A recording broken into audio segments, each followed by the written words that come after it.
Semaji,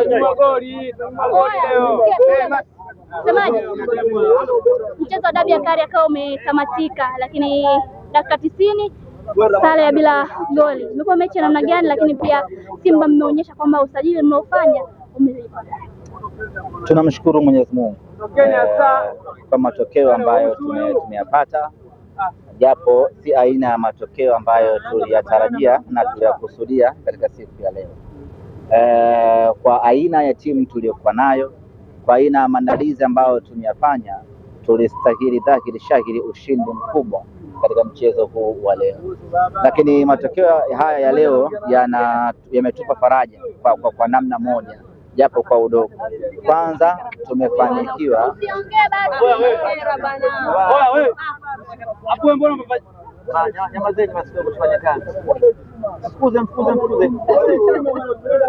mfukuze akili ana mfukuze.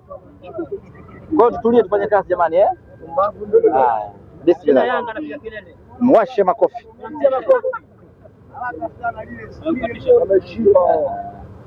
Kwanza tunamshukuru Mwenyezi Mungu kwa aina ya matokeo ambayo tumeyapata, na tunamshukuru Mwenyezi Mungu kwa kumaliza salama mchezo wetu huu wa leo.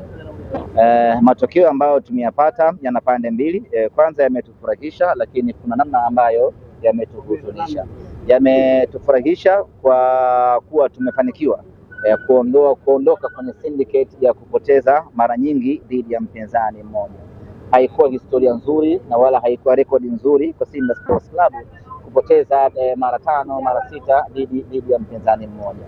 Kwa hiyo tumefanya kazi, tumefanikiwa kuondosha hilo, lakini jambo ambalo halijatufurahisha leo ni kwamba tulistahili kupata ushindi kwa aina ya timu ambayo tumekuwa nayo, na kwa aina ya mchezo ambao tumekuwa nao, kwa ubora tuliouonyesha leo hii, dhahiri shahiri tulistahili kupata ushindi.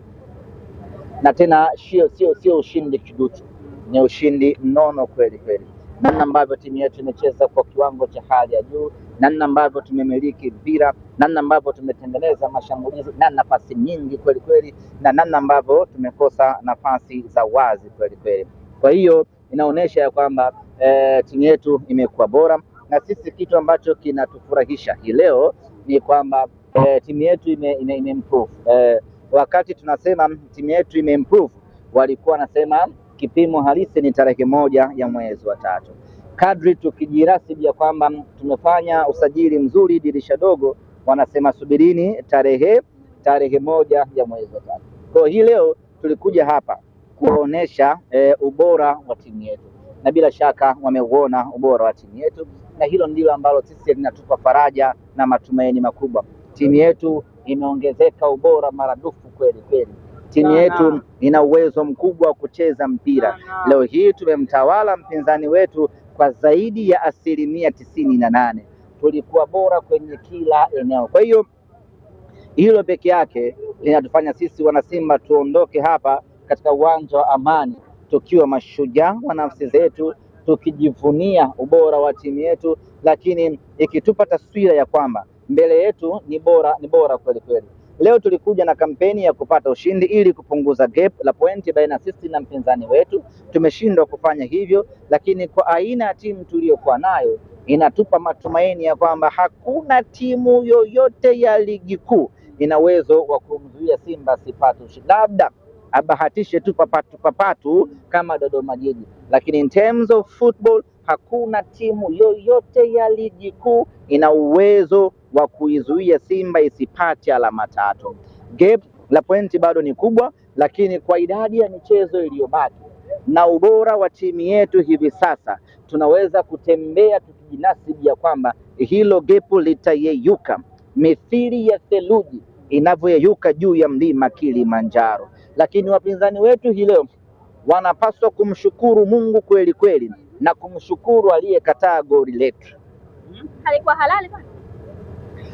Mimi sijaona marudio vizuri, lakini waliotazama kupitia Azam TV wanakiri ya kwamba ni goli halali.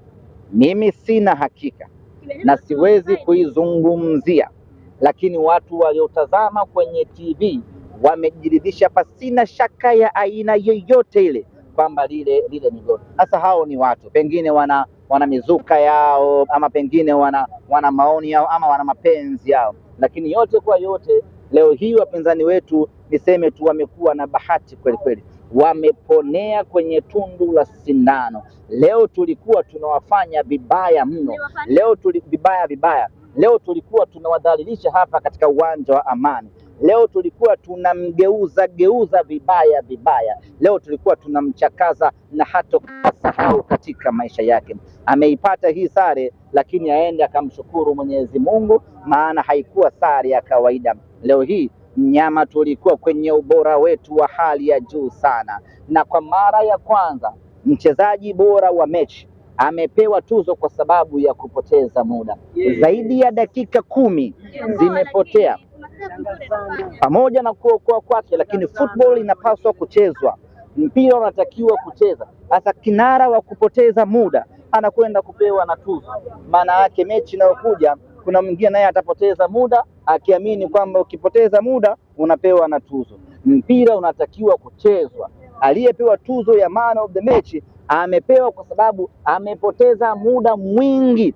Dakika ya 3 amelala, na kila akifanyiwa shambulizi analala, lakini mwisho wa siku amekuja kutunukiwa tuzo. Anyway, mamlaka imeona yeye anastahili, lakini hiyo ni dhahiri shahidi kwamba hii leo walikuwa kwenye kikaango cha moto na tungewafanya vibaya. Wakati unazungumza unatoka Dodoma pale, sisi ndio mechi zetu ambazo huwa tunaenjoy. Basi kama wakawa na dhihaki, bila shaka leo wamepata pressure shamba. Nadhani wao wenyewe wataongea, wasipoongea kwa maneno, lakini nafsi zao zitaongea. Wanajua kitu gani tumewafanya hii leo. Kama kuna mtu atapita mbele, mtu wa nyuma mwiko atapita mbele kujinasua ya kwamba nendeni mkamkague vizuri, lazima kuna mahala kuna shida. Wakiwa nini? Hakuna Pacome, hakuna mchezaji. Sasa hiyo shida zetu sasa. Kama hamwezi kuwafunga. Sasa timu inategemea mchezaji mmoja. Alichokifanya Libase Geye anaitwa MRI. Ni mashine ya kupima umri. Nadhani leo hii wameelewa tulivyoambia tumewapa mzee. Leo hii wamejua tuliwapa mchezaji wa aina gani.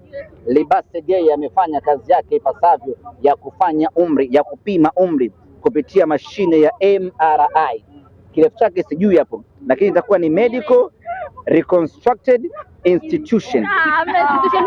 Hamna institution basi ni taasisi ya kupima umri. Kila ni kipimo ambacho anafanywa pia wachezaji. Sasa kwa Libase Geye, yeye ni taasisi. Leo katupimia watu umri. Haya, alikuwa anawachukua na wapindua aliwalaza, umeona mwandishi shuhuda. Amewafanya vibaya. Aki Mungu leo hawa wamshukuru Mungu, lakini tulikuwa tunawafanya vibaya sana. Taasisi kwa mara nyingi inakamilika kila idara. Kusema kweli, ndugu zangu waandishi wa habari, tulikuja hapa kwa ajili ya kumdhalilisha mpinzani wetu, na ni basi tu tuseme wameponea kwenye tundu la sindano. Leo hawakuwa kwenye ule ubora wao. Labda mimi niseme hivi kitu kimoja, katika mara zote ambazo ametufunga kwa sababu za kimpira haziwezi kuzidi mara 2. Kwa nini? Mara zote ametufunga kwa namna gani? Lakini tukisimamisha shilingi kweli kweli, mechi zote ambazo ametufunga ni kwa namna gani? Na kwa misaada nyingi kweli kweli. Na leo hii mmeona Nyama alikuwa anaondoka na alama 3 hapa. Moja tu ndo mmetumia, nyingine natosha, mechi kubwa hii. Lakini tazama nafasi ambayo alikosa alikosa Olemba. Dakika ya 2 tulikuwa tunaua mechi hii.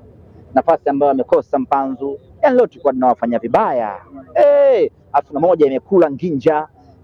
Leo kipa wetu amecheza ama amedaka mpira mmoja tu dakika 90 zote.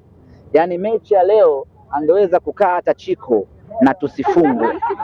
Nakwambia. Hii ndio ile Simba ambayo mnaitaka. Yes, hii ndio ile Simba sasa. ya asali na maziwa na tende ndani yake na halua, yani ni mwendo ni mwendo wa sukari tu. Lakini hatujamaliza, tutakutana hapa wanaita Guantanamo, na tukawaambia sisi ndiyo manyapara. Tumeingia Guantanamo, tumemchukua mtu wetu, tunakwenda kushughulika naye. Sisi ndiyo mabwana jela, tumefanya ubaya. Hata mashabiki wanaitaka Pemba. Wanataka Pemba mechi yenu ya Mei Tatu. Huko ndo tutawaua. Huko ndio tutawaua. Tutaangalia, ngoja tusubiri. Asante sana.